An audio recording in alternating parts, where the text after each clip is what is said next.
लोग पहुंचे थे बेटा अमालगमेशन में, और आज इस बहुत लंबी कहानी का दी एंड होने वाला है, क्योंकि न्यू कंपनी की बुक्स में भी जर्नल एंट्रीज और बैलेंस शीट हो गई, हर्षद लिमिटेड के भी अकाउंट्स बन गए।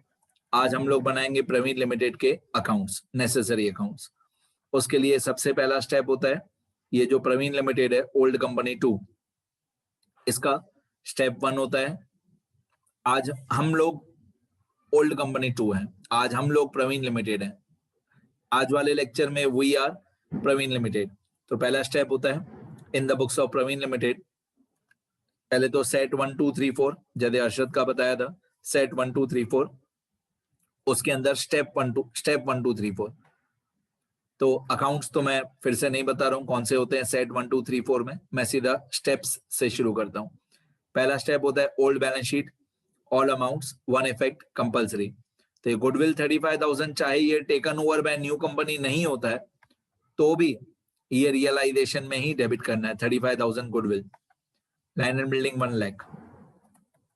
ये बहुत लेंथी आंसर था।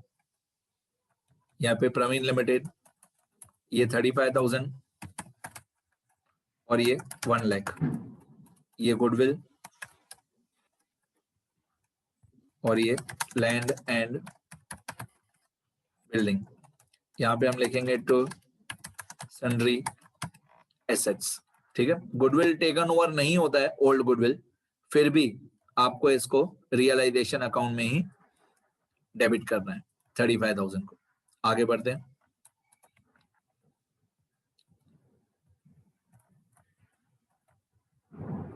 फिर आपको ओल्ड बैलेंस शीट में दिया हुआ है VPSD 15/5/32/31।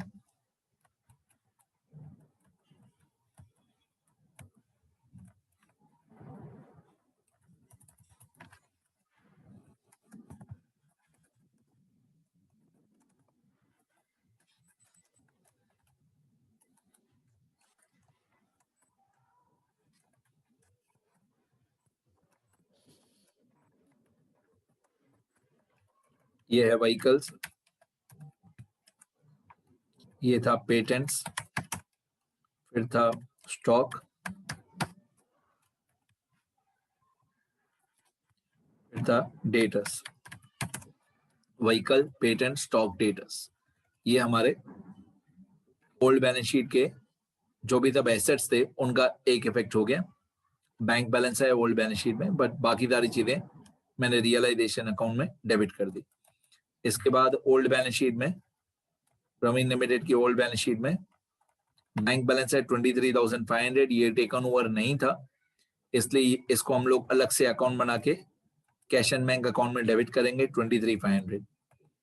तो ये प्रवीण लिमिटेड के जो अकाउंट्स हैं इसमें कैश एंड बैंक अकाउंट हमने बनाया हुआ है, इसमें डेबिट साइड पे 23,500 तो balance brought down 23,500 cash and bank account में डेबिट साइड, ये टेकन ओवर नहीं था। आगे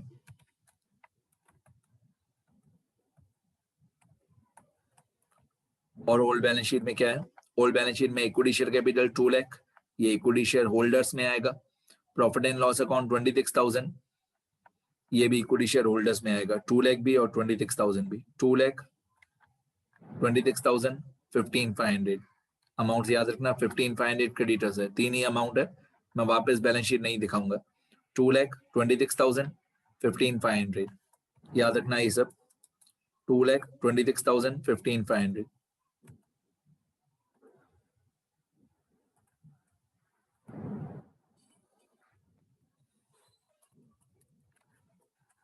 टू लाख 26,000 15,500।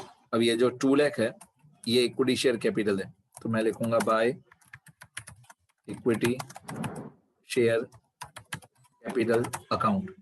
जो 26,000 है ये प्रॉफिट एंड लॉस अकाउंट है, तो मैं लिखूंगा by profit and loss account, क्योंकि जो भी प्रॉफिट है वो इक्विटी शेयर होल्डर्स को ही मिलना चाहिए। और 15,500 क्रेडिटर्स है, ये taken over by new company है क्रेडिटर्स, तो इसको रियलाइजेशन में लिखेंगे bye sundry liabilities, by sundry liabilities creditors 15,500। तो एक 2 लाख था और एक 26,000 था और एक 15,500 था। ठीक है, चेक करें। 2 लाख, 26,000 और 15,500 डन। अब मैं पीसी कॉपी पेस्ट कर देता हूँ परचेज कंसिडरेशन किसका, प्रवीण लिमिटेड का। ये जो प्रवीण लिमिटेड का परचेज कंसिडरेशन था इसको मैं कॉपी पेस्ट करता हूँ स्टेप 2 को।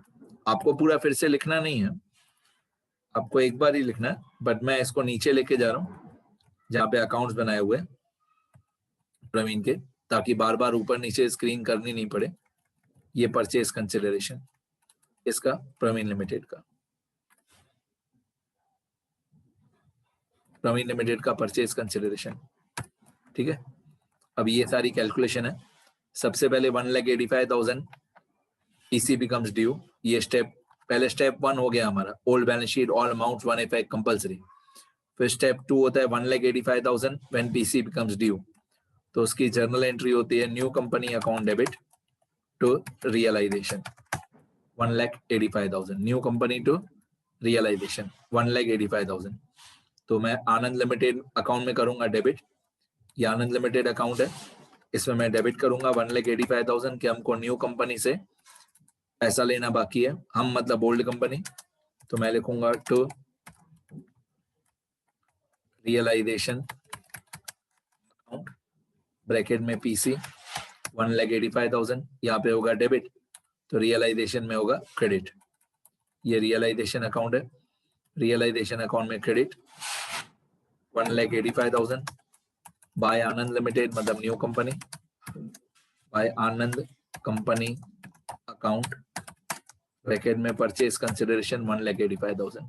ये पीसी की एंट्री होती है कि इतना पैसा हमको न्यू कंपनी से लेना बाकी है, तो new company becomes our debtor debit to realisation. Realisation मतलब सारे एसेट्स हमने बेच दिए।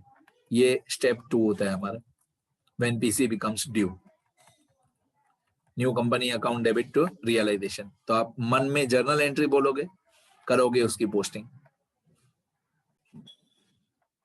आगे स्टेप 3 जो होता है, स्टेप 3 में होता है when the forms of PC are received.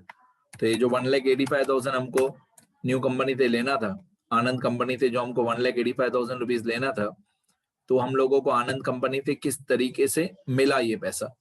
तो हम लोगों को 1,14,000 रुपीज के इक्विटी शेयर्स मिले और उसके अंदर 57,000 प्रीमियम हम ऐड करके ही लिखेंगे।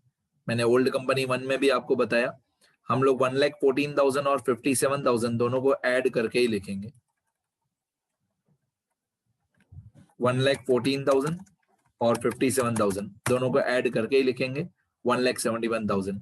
ये रूल मैंने आपको ओल्ड कंपनी 1 में भी बताया था कि जो न्यू कंपनी है वो प्रीमियम अलग से लिखेगी, लेकिन जो ओल्ड कंपनी है वो प्रीमियम अलग से नहीं लिखेगी।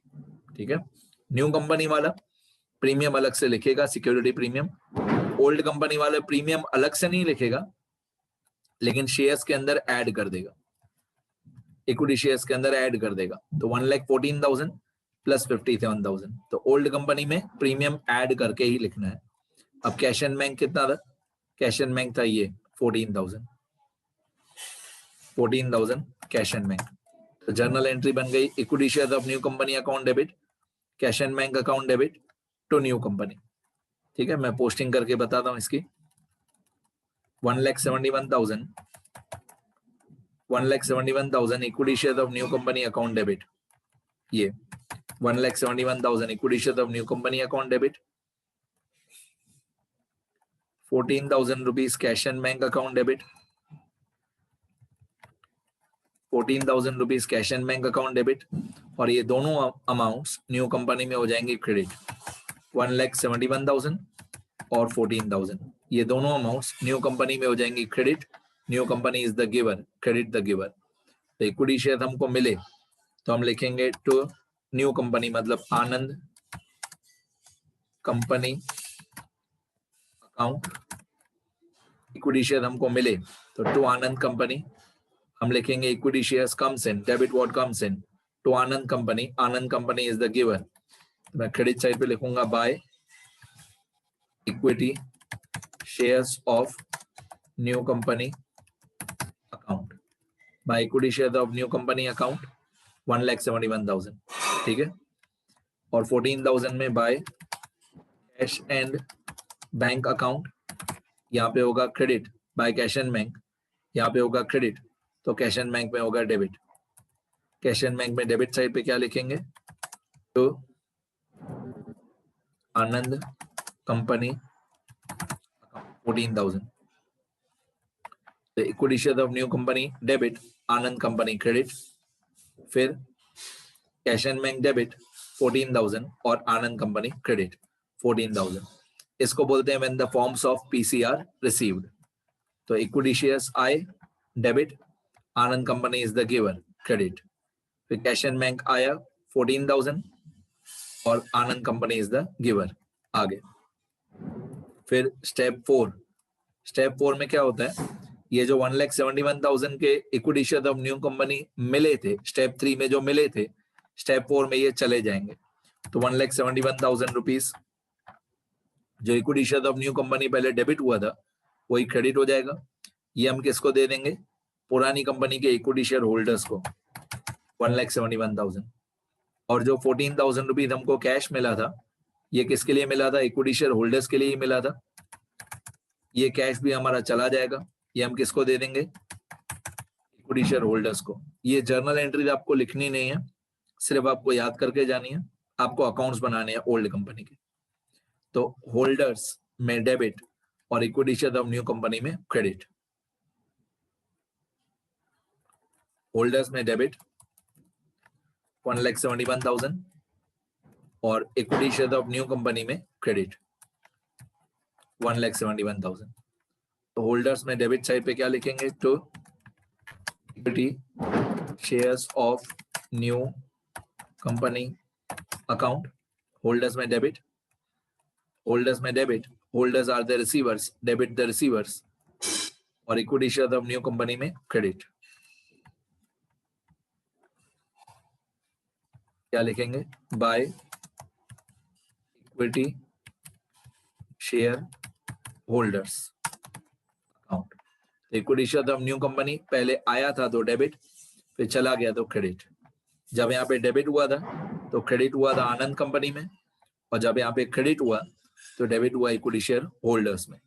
सेम उसी तरीके से कैश एंड बैंक, जब कैश एंड बैंक आया था डेबिट तो क्रेडिट हुआ था आनंद कंपनी में, अब कैश एंड बैंक चला जाएगा 14,000, तो एक इसको दे देंगे हम लोग, इसको पे करेंगे इक्विटी शेयर होल्डर्स को। तो यहाँ पे हो जाएगा credit by equity share holders account 14,000, यहाँ पे होगा क्रेडिट, तो होल्डर्स में हो जाएगा debit, equity share holders are the receivers 14,000, holders में हो जाएगा डेबिट। क्या लिखेंगे, to cash and bank account, ठीक है। ये स्टेप 4 था, ये स्टेप 4 था हमारा। स्टेप 4 में 2 एंट्रीज थी, ये हो गए हमारे। अभी आ जाते हैं बैलेंसिंग पे। बैलेंसिंग में सेट 4 जो है, ध्यान से देखो, ये सेट है, स्टेप नहीं है। सेट 4 के जो अकाउंट्स है उसमें नॉर्मली कोई भी डिफरेंस नहीं आएगा। जैसे सेट 4 में यहाँ पे एक ही अकाउंट है, equity share of new company, इसमें कोई भी डिफरेंस नहीं है। 1,71,000 1,71,000 दोनों साइड पे टैली हो गया। फिर सेट 3 में एक ही अकाउंट होता है, न्यू कंपनी का अकाउंट, ये भी हमेशा टैली हो जाएगा, 1,85,000 1,85,000। फिर सेट 2 में इस क्वेश्चन में कोई भी सेट 2 का अकाउंट नहीं था, जिसको बोलते हैं assets and liabilities not taken over, वो इस क्वेश्चन में नहीं था। फिर सेट 1 में सबसे पहले टैली करने का प्रेफरेंस शेयर होल्डर्स को, जो इस क्वेश्चन में है ही नहीं, और प्रेफरेंस शेयर होल्डर्स का अगर डिफरेंस हो तो उसको रियलाइजेशन अकाउंट में लेके जाना। अगर प्रेफरेंस शेयर होल्डर्स अकाउंट हो और उसमें डिफरेंस हो तो उसको रियलाइजेशन अकाउंट में लेके जाना, पहले प्रेफरेंस शेयर होल्डर्स, फिर रियलाइजेशन अकाउंट का जो डिफरेंस हो, रियलाइजेशन का डिफरेंस इक्विटी शेयर होल्डर्स में, और इक्विटी शेयर होल्डर्स का डिफरेंस कैश एंड बैंक में, वही सब यहाँ पे लिखा हुआ है कि बैलेंसिंग कैसे करनी है। ये लास्ट जो प्रवीण लिमिटेड था उसमें भी मैंने बताया था कि बैलेंसिंग कैसे करनी है। ठीक है, अब रियलाइजेशन का डिफरेंस इक्विटी शेयर होल्डर्स में, ये रियलाइजेशन अकाउंट है, ये डेबिट का टोटल है 2,18,000, 2,18,000, क्रेडिट का टोटल है 2,00,500, मतलब 2,05,000। तो डिफरेंस आएगा यहाँ पे क्रेडिट साइड पे डिफरेंस आएगा 218,000 माइनस 2,00,500, तो डिफरेंस आ रहा है 17,500। इसको मैं लेके जाऊंगा इक्विटी शेयर होल्डर्स अकाउंट में बाय इक्विटी शेयर होल्डर्स। ये हमारा लॉस हुआ, क्रेडिट साइड पे डिफरेंस आ रहा है ना, तो ये हमारा नेट लॉस हुआ 17,500। यहाँ पे होगा क्रेडिट, तो इक्विटी शेयर होल्डर्स अकाउंट में होगा डेबिट 17,500, इक्विटी शेयर होल्डर्स में डेबिट। तो रियलाइजेशन अकाउंट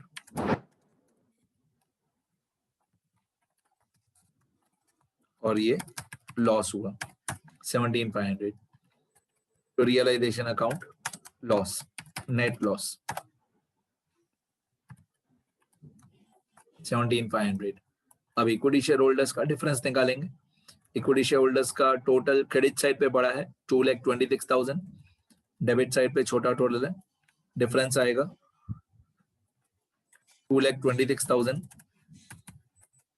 माइनस 2,025,000, 2,26,000 माइनस 2,025,000, तो डिफरेंस आ रहा है 23,500। 23,500 को हम लोग लेके जाएंगे to cash and bank account, question mark, यहाँ पे होगा डेबिट, तो कैश एंड बैंक में होगा credit 23,500, 23,500 cash and bank account credit side. क्या लिखेंगे इसको, bye equity share holders account, और लास्ट में कैश एंड बैंक अकाउंट हमारा दोनों साइड पे टैली होना चाहिए। सबसे लास्ट में कैश एंड बैंक अकाउंट हमारा दोनों साइड पे टैली होना चाहिए। ये कैश एंड बैंक अकाउंट दोनों साइड पे टैली होना चाहिए सबसे लास्ट में। ठीक है, तो मैं ओल्ड कंपनी के अकाउंट्स एक बार दिखा देता हूँ, प्रवीण लिमिटेड के। सब वीडियो पॉज करके लिख लेना, बहुत लेंथी आंसर था ये फर्स्ट क्वेश्चन, क्वेश्चन 2 बहुत लेंथी था, बट धीरे धीरे मैंने रूल्स के साथ बताया, इसलिए देर लगी। फर्स्ट क्वेश्चन था और मैं बीच बीच में बहुत सारे रूल्स बता रहा था, इसलिए देर लगी। अब सेकंड क्वेश्चन से लेकर आधा टाइम लगेगा, उसके नेक्स्ट में इससे भी आधा टाइम लगेगा। ठीक है, ये लिख लेना वीडियो पॉज करके, यहाँ पे वीडियो पॉज करो और लिखो।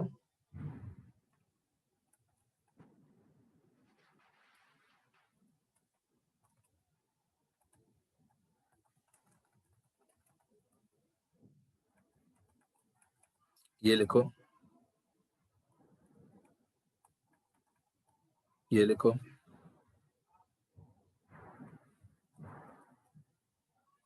ये भी लिखो, और साइड में जो सब लिखा हुआ है ये एक्चुअली लिखो नहीं लिखो कोई फर्क नहीं पड़ता है, ये पीसी की कैलकुलेशन है जो आपकी पहले से लिखी हुई है, तो फिर से नहीं लिखना। ये जर्नल एंट्री तो आप नहीं लिखोगे तो भी चलेगा, इसके कोई मार्क्स नहीं है।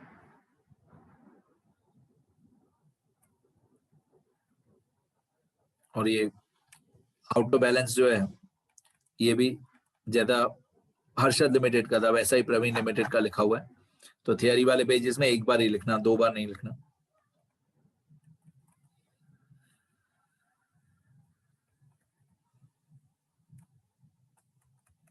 और ये भी मैंने लास्ट हर्षद लिमिटेड में भी बताया था कि सिक्योरिटी प्रीमियम न्यू कंपनी वाला लिखता है अलग से, ओल्ड कंपनी वाला सिक्योरिटी प्रीमियम अलग से नहीं लिखता है, लिखता है पर अलग से नहीं लिखता है ओल्ड कंपनी वाला। ओल्ड कंपनी वाला equity share of new company के अंदर ऐड कर देता है, लिखते दोनों लोग हैं पर न्यू कंपनी वाला अलग से लिखता है, ओल्ड कंपनी वाला ऐड कर देता है। ठीक है, लिख लेना बेटा सब कुछ, सब लोग लिखोगे तो ज्यादा टाइम तक याद रहेगा। मैंने सब लिखा दिया, सब कुछ, जो नहीं पूछा था वो भी देखो। क्वेश्चन में, ये क्वेश्चन है, क्वेश्चन में लास्ट लाइन में पूछा था ये हमने रीड नहीं किया। Prepare in the books of Harshad limited, realisation account, share holders account, bank account, वो हमने सब बनाया। In the books of Anand limited journal entries हमने बनाई, इनिशियल बैलेंस शीट हमने बनाई। मतलब प्रवीण लिमिटेड के अकाउंट्स पूछे हुए ही नहीं है, जो आज के वीडियो में मैंने करा है वो पूछे हुए ही नहीं है। बट मैं हमेशा सब कुछ न्यू कंपनी के अकाउंट्स, ओल्ड कंपनी 1 के अकाउंट्स, ओल्ड कंपनी 2 के अकाउंट्स, मैं सब कुछ सिखा दूंगा। बट एग्जाम में उतना ही सॉल्व करना जितना पूछा हुआ है। यदि यहाँ पे प्रवीण लिमिटेड के अकाउंट्स पूछे हुए ही नहीं है तो एग्जाम में नहीं बनाना, मैं सिखाऊंगा सब कुछ, ठीक है। और हमेशा ऐसे ही पूछते हैं, न्यू कंपनी की जर्नल एंट्रीज और बैलेंस शीट पूछते ही हैं, और ओल्ड कंपनी में दोनों में से कोई एक ओल्ड कंपनी पूछते हैं। कभी ओल्ड कंपनी 1 के अकाउंट्स पूछते हैं, कभी ओल्ड कंपनी 2 के। तो एग्जाम में जितना पूछा उतना ही करना, मैं सारा सिखाऊंगा, सारे अकाउंट्स वगैरह, ठीक है। कोई भी डाउट हो तो इस नंबर पे व्हाट्सअप करना या SMS करना। मिलते हैं नेक्स्ट वीडियो में बेटा। ये मीटिंग मैं एंड कर रहा हूँ।